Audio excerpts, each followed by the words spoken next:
Una de las utilidades de las callback es asegurarnos de que una función no se ejecuta hasta que otra termina. A lo que estamos acostumbrados normalmente es a utilizar el código que se ejecuta de forma secuencial.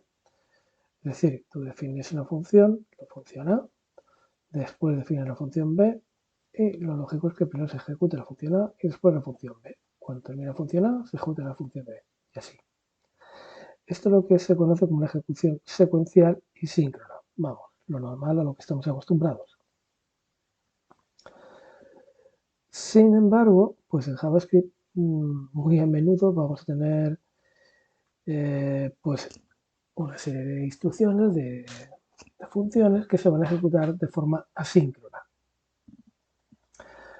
Un ejemplo típico de estas ejecuciones asíncronas, ya lo hemos visto en algún otro vídeo, es la ejecución de eventos, la gestión de eventos. Cuando se define un evento, el gestor de eventos, que a fin de cuentas es una función, en este caso para el evento clic de este botón, el gestor de eventos va a ser función, no se ejecutará hasta que se haga clic en el botón. Por lo tanto, esto ya no es una ejecución síncrona, sino que se trata de una ejecución asíncrona. En este otro ejemplo, es muy similar. Tenemos un evento clic, solo que para definirlo utilizamos AddEventListener para definir el gestor de eventos. En este ejemplo anterior, pues veíamos que el evento se definía directamente en el atributo del elemento HTML botón, pero ya sabéis que esta forma de gestionar los eventos, de escribir el código, no es recomendable. Es mucho más recomendable utilizar AddEventListener. Esto nos permite diferenciar el código HTML de JavaScript y ya sabéis que así es más fácil de mantener y gestionar. Bien, en este caso, además, pues vemos que a AddEventListener, que en realidad pues, es un método, es una función, se le pasa como parámetro una función, que esta función va a ser el gestor del evento click del elemento, que en este caso es un botón también. Bien, en este caso pues estamos pasando una callback para que el gestor de eventos la llame en el momento en que se produce el evento clic sobre el botón. Una ejecución asíncrona. Como último ejemplo de ejecuciones asíncronas, pues podemos pensar en las solicitudes a los servidores. Cualquier petición que se haga a un servidor se va a ejecutar de forma asíncrona. Este es el comportamiento típico de la comunicación con Ajax, por ejemplo. Si una función solicita un dato a un servidor, la función en el cliente, en el navegador, pues queda esperando hasta que reciba la respuesta del servidor. Pero como esto se trata de una ejecución asíncrona, JavaScript no se queda esperando hasta que el servidor envíe la respuesta al cliente. Es decir, no se detiene la ejecución del programa, sino que continuará la ejecución del mismo. Y esto es así para todas las instrucciones que se ejecuten de forma asíncrona. Cada vez que tengamos una instrucción asíncrona, se lanzará esa instrucción asíncrona, se lanzará la ejecución de esa instrucción asíncrona. Pero JavaScript no detiene la ejecución del programa. Las instrucciones que hayan a continuación de esa instrucción asíncrona seguirán ejecutándose. El problema es que nos podemos encontrar con que esa instrucción asíncrona pues vaya a producir un resultado que necesitemos utilizar a continuación. Por ejemplo, en la instrucción que pongamos después de esa función asíncrona. Si el programa no para la ejecución, pues vamos a intentar ejecutar una instrucción para la que aún no nos ha llegado los datos que necesitamos desde un supuesto servidor. Que eso, pues vamos a ver este ejemplo del que estoy hablando, por ejemplo aquí, con el ejemplo en JavaScript. Bueno, La clave de usar callbacks está en que la callback se le va a pasar como parámetro a la función asíncrona, para que así la función asíncrona pueda ejecutar la callback una vez haya concluido su tarea. Aquí nos están dando la clave de cómo tenemos que utilizar las funciones callback para asegurarnos de que una determinada función se va a ejecutar justo después de que termine de ejecutarse la función asíncrona. Vamos a ver esto. El ejemplo lo AdScript. Vamos a ver esta función, qué es lo que hace. Vale, esta función se llama loadScript, cargar script, a la que vamos a pasarle un parámetro. El parámetro src de source fuente. ¿Vale? Lo que vamos a hacer en esta función es crear una etiqueta script y lo agregaremos a la página. Esto hace que el script dado, src, que pasemos como parámetro, comience a cargarse en nuestra página. Y también cuando termine de cargarse se ejecutará. Esto, cargar un script en una página y ejecutar posteriormente, esto va a ser una instrucción que se va a ejecutar de forma asíncrona. En concreto, pues vale, definimos una variable script y creamos un elemento HTML de tipo script. ¿Vale?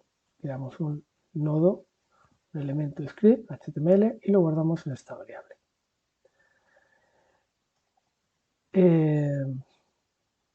La propiedad src de un elemento de tipo script contiene el código de ese script. ¿Bien? Y lo que vamos a hacer es asignarle lo que entre como parámetro. ¿Vale? Lo que entre como parámetro la función de script se cargará como el código del elemento script que acabo de crear aquí. ¿De acuerdo? Acabo de crear una etiqueta script cuyo código va a ser el que le vamos a pasar como parámetro la función loadScript.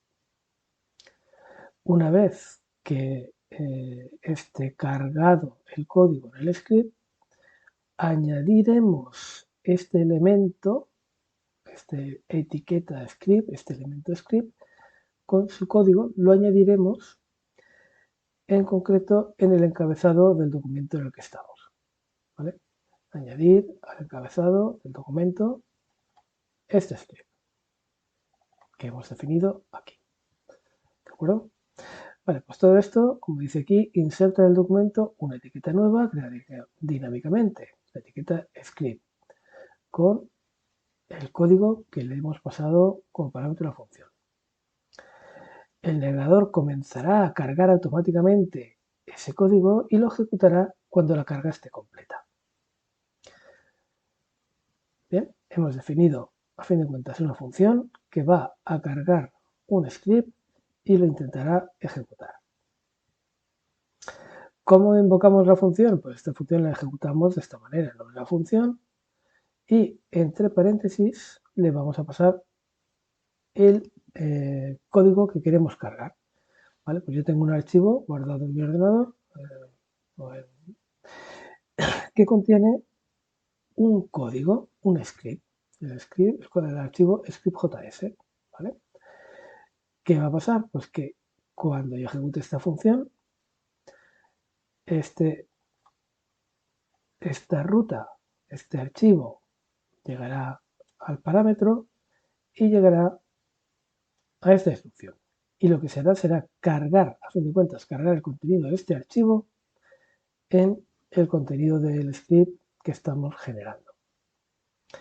Esto se va a hacer de forma asíncrona, es decir, cuando JavaScript llegue a esta instrucción, se va a dar cuenta que tiene que hacer la carga de un archivo. La carga de un archivo no se sabe el tiempo que realmente necesita. Por lo tanto, se va a considerar una instrucción asíncrona. Esta instrucción se lanzará, se comenzará a ejecutar, pero el programa no se quedará esperando hasta que el script se cargue completamente, sino que seguirá ejecutando la instrucción que haya debajo. ¿Vale? Eso es lo que nos dicen aquí. El script se ejecuta síncronamente y comienza a cargarse ahora, pero se ejecutará más tarde cuando la función ya ha finalizado. El código debajo del loadScript no espera a que finalice la carga del script, ¿vale? El código que hay aquí debajo seguirá ejecutándose.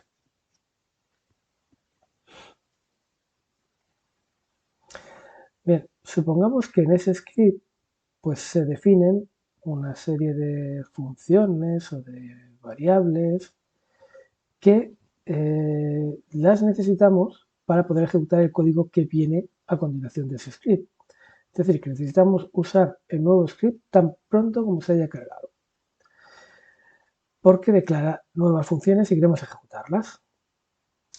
Vale, pues si yo escribo el código de esta manera, primero escribo cargar el script y le paso la ruta hasta el script, y justo a continuación invoco o llamo a una función que está definida en ese script que se está cargando. Cuando se intente ejecutar esta función, como resulta que aún no se ha terminado de cargar el script, esta función no va a estar definida. No existe esta función todavía, porque esta función me la va a dar el script que se está cargando. Y como JavaScript no se espera a que esta instrucción termine de cargar completamente el script, sino que inmediatamente, en cuanto se lanza, comienza o continúa con la ejecución del programa, pues nos vamos a encontrar con que estamos intentando invocar, ejecutar una función que todavía no disponemos de ella. Esto lo podemos comprobar en el ejemplo cargar script 1.html.